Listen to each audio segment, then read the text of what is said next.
Olá a todos. Nesse exato momento vou começar aí a videoaula de como se instalar o Ubuntu Server. No momento estou construindo uma aplicação para Magento e para isso vou ter que utilizar um servidor Linux com Ubuntu. Obviamente não vou me aplicar às questões do Magento, mas vou aqui estar dando um passo a passo de como se instalar o Ubuntu Server para servidores, tá? Assim que você entrar no menu do Ubuntu, após passar pelo passo a passo de configurar sua BIOS, de configurar todos os itens que são necessários para fazer essa instalação, você vai chegar até esse menu. Apertando a tecla F2, você vai poder navegar com o botão de para o lado direito, esquerdo, não sei, as setas para cima, para baixo, você vai poder selecionar o idioma que você quer. No meu caso, Brasil. Após isso, o que você vai ter que fazer é selecionar o item que você quer instalar. No meu caso aqui, instalar o Ubuntu Server. É só apertar Enter. Como eu estou utilizando uma máquina virtual, vocês poderão ver todos os itens passo a passo e ver também a minha máquina convencional, a minha máquina com Windows 10. Após isso, ele vai pedir para você selecionar a linguagem.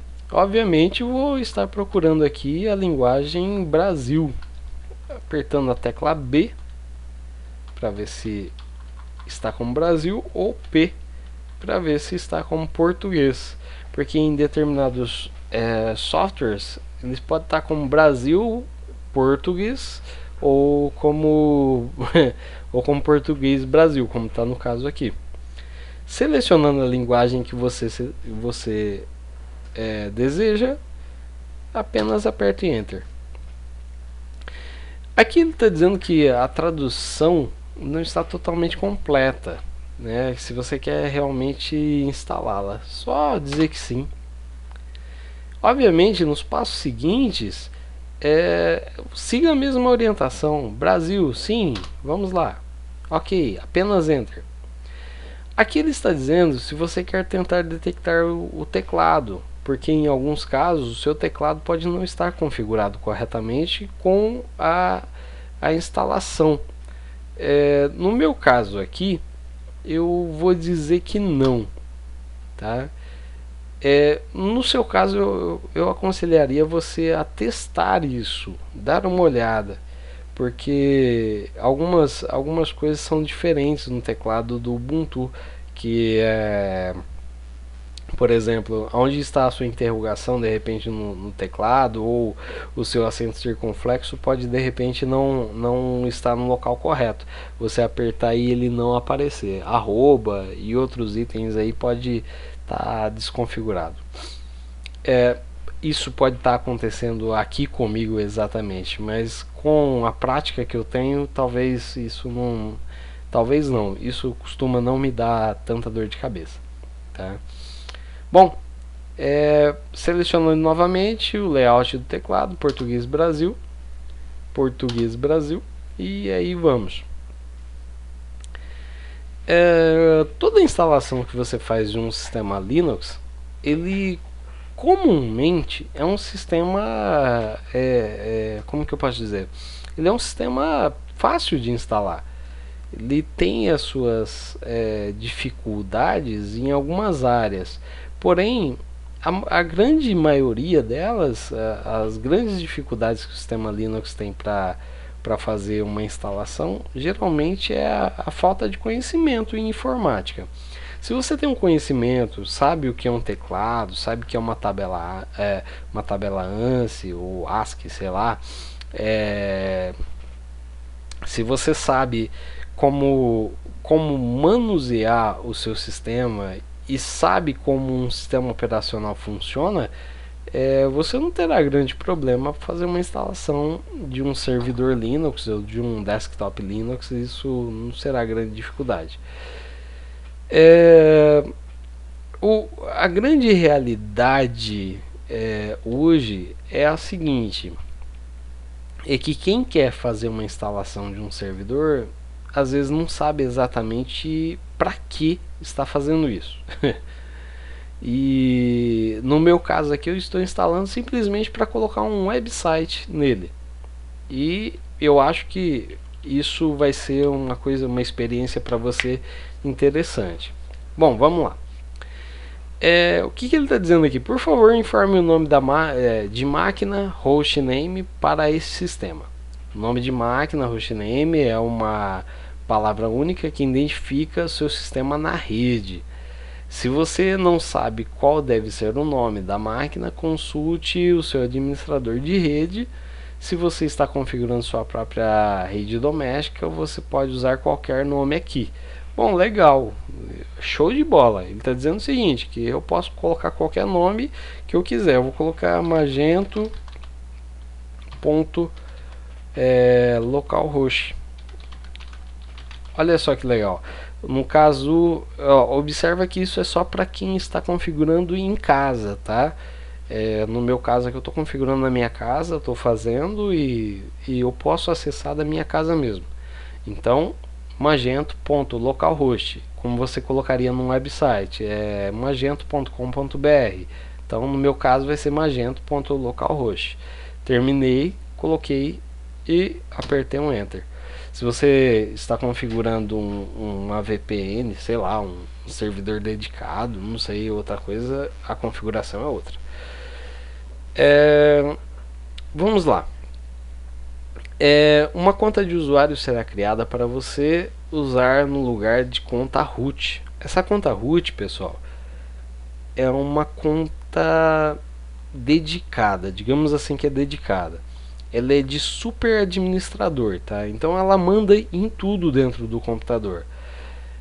Essa conta de usuário, ela é a conta principal, é o administrador principal do seu aparelho. Falando no caso do Linux, toda vez que você ouvir falar em root, você está falando de usuário principal, o administrador máximo daquela plataforma. O que ele está dizendo aqui é o seguinte: olha, por favor, informe o nome real deste usuário. Esta informação será usada, por exemplo, como a origem padrão para mensagens enviadas por este usuário, bem como por qualquer programa que exiba o seu nome real. Bom, para você ter uma ideia, o que eu vou colocar aqui é o meu nome mesmo, Gleison. Eu estou dizendo basicamente que Gleison é o usuário root. O nome de usuário para a sua conta é o nome que você vai digitar no seu login. Eu vou deixar Gleison mesmo. Escolha uma senha para o novo usuário. Eu vou colocar minha senha.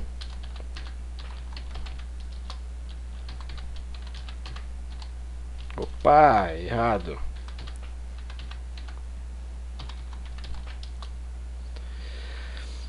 Essa função que aparece aqui na tela para você é uma função interessante. Você pode configurar sua pasta pessoal para criptografar de tal forma que quaisquer arquivos armazenados lá permaneçam privados mesmo se seu computador for roubado. O que acontece? O Linux ele tem uma pasta chamada Home. É igual a sua pasta Users do Windows. Só que o Linux ele te dá a opção de você criptografar essa pasta. Se alguém roubar o seu computador e tentar abrir o seu HD, mesmo que ele tenha um sistema operacional Linux, que ele tenha formatado com uma criptografia, que ele tenha formatado com o XT3, XT4, enfim, mesmo que ele tenha capacidade de ler os arquivos do banco do seu HD, ele não vai conseguir abrir a menos que ele tenha o usuário ou senha, aliás, usuário e senha dessa pasta. Caso contrário, ele não consegue abrir de forma alguma essa pasta e ele não consegue manipular essas informações. Isso é muito interessante.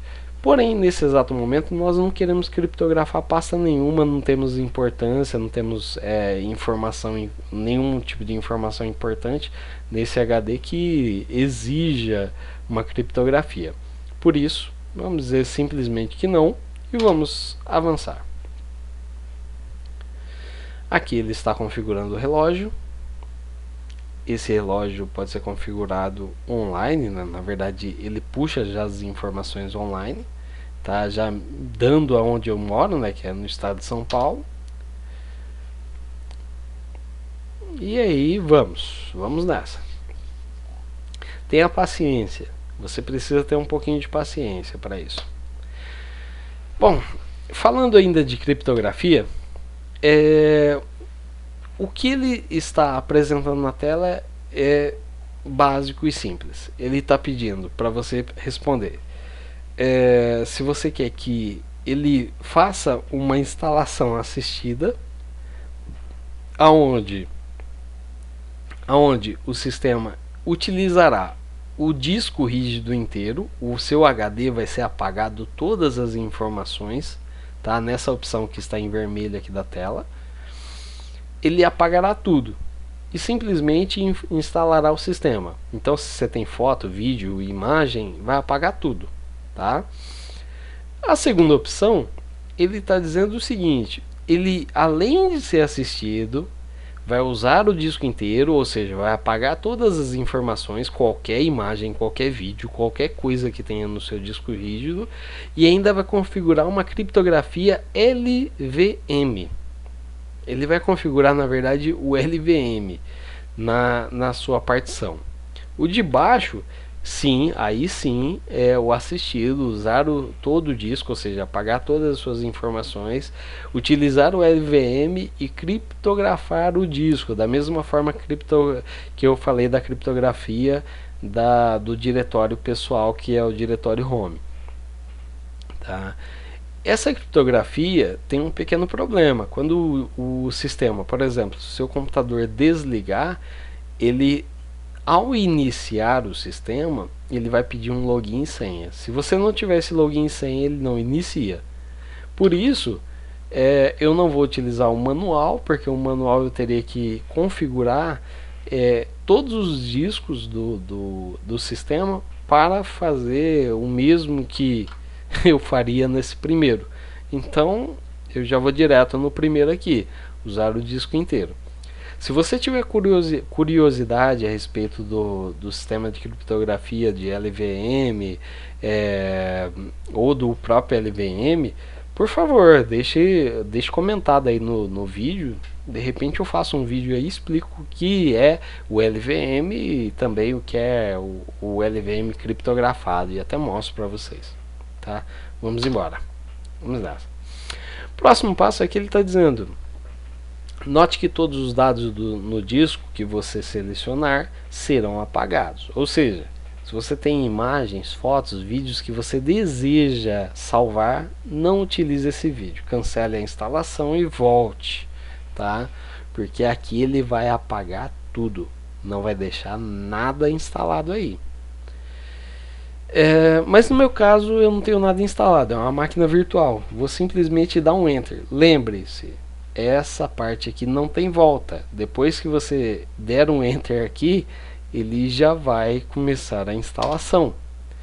E daqui para frente ele só vai te dar essa perguntinha, ele só vai fazer essa pergunta: se você continuar, as mudanças listadas abaixo serão escritas no disco. Ou seja, tudo que eu tô falando eu vou apagar. Eu tô te avisando, eu vou apagar todo o seu sistema operacional, todas as suas fotos, todos os seus vídeos, tudo, vai apagar tudo. Então tome cuidado, tá? No meu caso eu quero que apague mesmo, então eu vou apertar a tecla pro lado esquerdo, no meu caso aqui, e vou dar um enter. Ele vai começar então a formatação. Essa formatação tende a ser rápida, não costuma ser demorada, tá?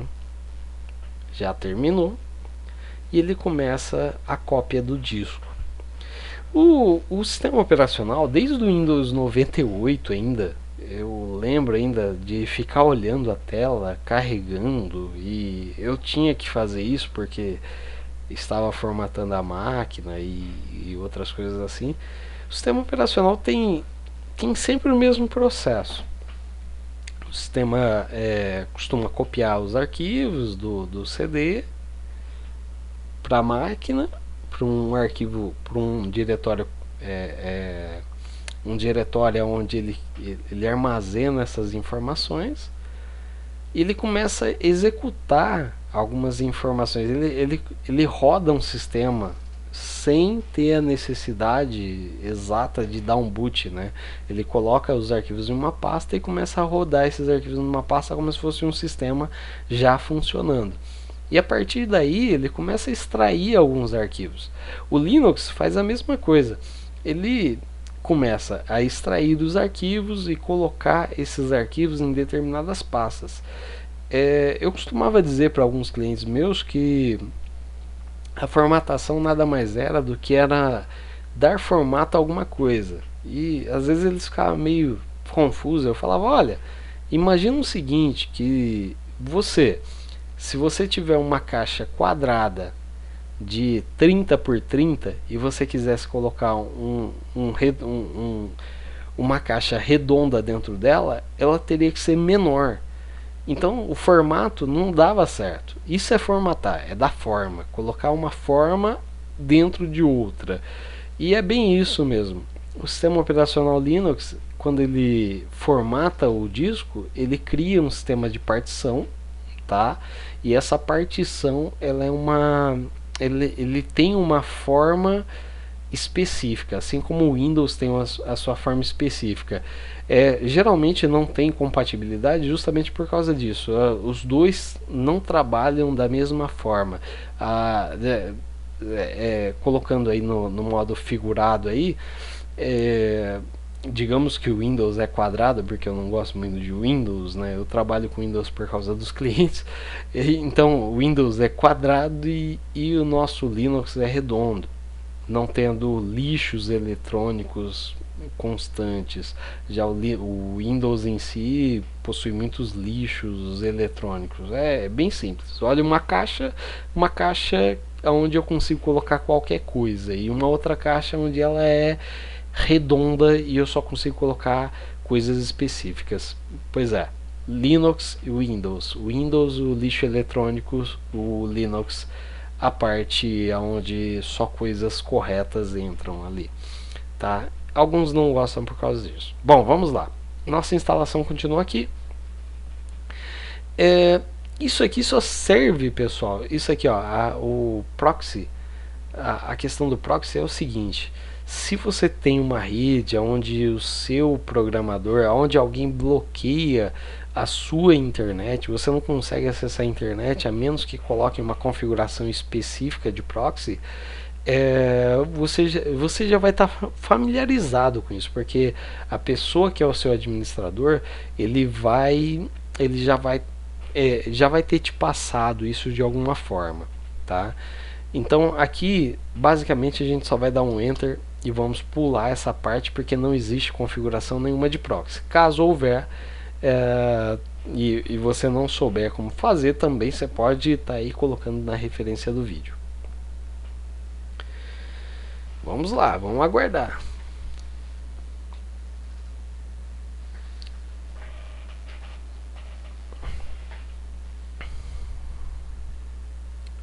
Bom, esse processo é um pouco demorado, então vamos ver na próxima videoaula, ok? Eu vou dar uma pausa aqui no vídeo e próxima videoaula a gente continua vendo o processo da instalação.